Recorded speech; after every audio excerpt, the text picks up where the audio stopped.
Dead rails can be quite a difficult game, and with the new addition of custom trains, it makes grinding more important than ever. That's why in this video, I'll be showing you my method to farm bonds efficiently. This method usually grants me about 150 bonds per run, sometimes even more if you're really paying attention. So let's jump straight into it.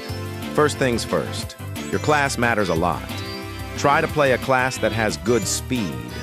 If I had to choose one, I'd go with Vampire. It has a massive speed boost, which helps you loot and move between buildings faster.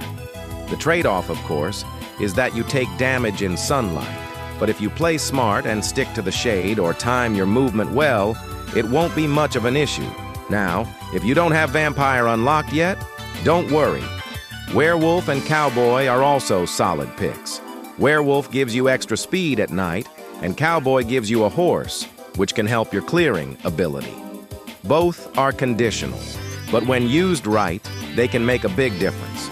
Just don't pick a class that's sluggish or overly focused on combat. You want to move fast and loot fast.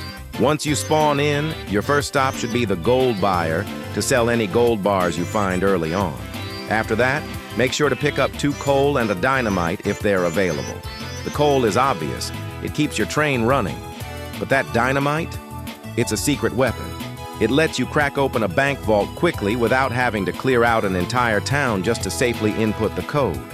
It saves time, it saves effort, and it's especially useful if you're playing solo. As your train starts rolling, don't just cruise past everything. One of the biggest mistakes I see people make is skipping over potentially valuable buildings.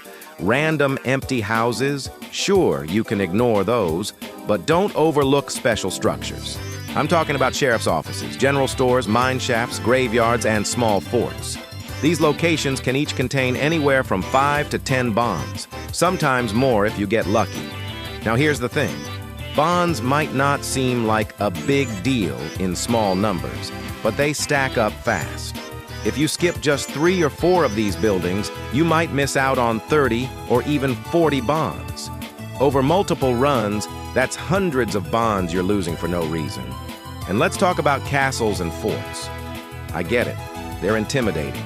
Tons of mobs, tight spaces, traps, sometimes weird layouts that make you second guess where to go next. But trust me when I say, they're absolutely worth it. Castles can give you 20 to 30 bonds, sometimes more if the loot pool is generous.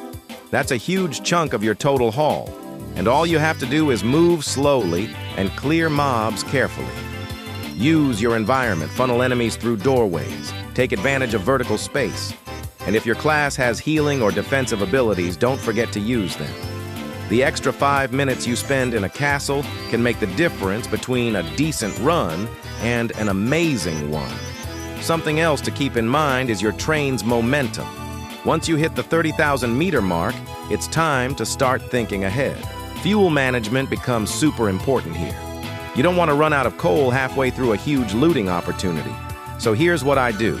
I stop by the next town and pick up as much coal as I can carry, enough to get me through the rest of the run. After that, I only stop at buildings that are either special or I know from experience contain high-value loot. At this stage, you're not grabbing every single piece of loot.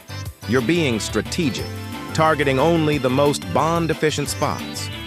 This is also usually the point where you'll run into your first castle. So again, be prepared. Don't rush it. Even if it's just you, there's usually a way to clear it with minimal risk if you take your time. Now let's talk about multiplayer briefly.